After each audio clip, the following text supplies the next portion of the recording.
68 voting station la eDube, sizoba namatafula njengala azobe ngaphandle, azobe nabantu aba-more than 20, itafula netafula 20 kuwo 68 amawadi, and ama-VD nje kuwo 68 ama-VD. So nakanjani siyakwi-competition, sidlalile indima yethu kahle ukuphakamisa ama-candidate, nakuba-ke phela abekhona ama-dynamics abekhona amancane, but njenge-political party siyakwazile nje ukuthi iy'nto zethu siyikhulume kwagogo, siyilungise ngendlela yethu.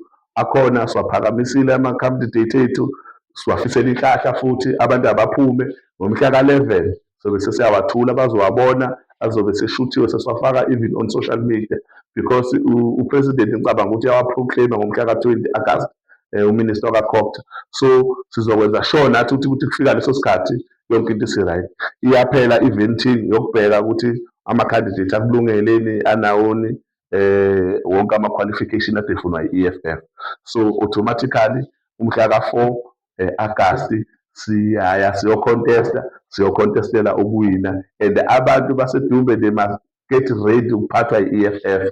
2, lastly ngitshela ama-political parties la ukuthi njengoba loya mkhandlu waseDumbe kungekho umuntu ozowina ngohelethu, uyezwana, kuyi-coalition, siyaya kuma-coalition, and ayikho into esiyidimandayo except mayoral candidate.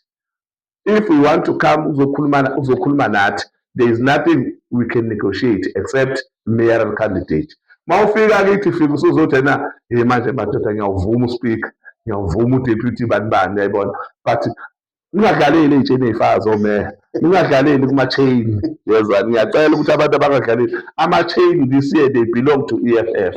Yeah. Uyezwana. Yeah. They belong to EFF. The negotiations are coming, and siyahlala ama-negotiation. Wonke umuntu ozofisa ukukhuluma nathi sizokhuluma naye, simlalele ukuthi uthini, sizwe ukuthi uthini, simthembise, sizokufonela, uyezwana. Yeah. I-organization siyitshele thina silalela kakhulu futhi nobuholi obuqhamuka phezulu, uyezwana. Sithi buthi ubuholi, uyabona. So nje siyaya 4 November, we are more than ready, and siyaqala from 11 siyakhankasa siyi-EFF. Besilokhu sarejista abantu ukuvota nethi, salungisa lento yokurejista nokushintsha abantu ngokuvota. Sesiqedile ngomhla ka-7 uyaproclaima uminister wakaCopter, uproclaima ama-election, then ngale ngomhla ka-11 kwasuka lokho izinja zakanoni wabo. Manzini, asibonge kakhulu mfowethu. Ngiyabonga mfowethu, ngibonge kuwe, ngibonge kubalaleli mfowethu bonke abakhona namphakathi waseDumbe. Ngokukhulu nje ukuzethemba kwethu, ngicela ukuthi uphume ngomhla ka-4 uyovotela i-EFF, hayi okunye, kuwo omathathu ama-ballot papers, hambani uyovotela i-EFF. Siyabonga kakhulu. Asibonge mfowethu.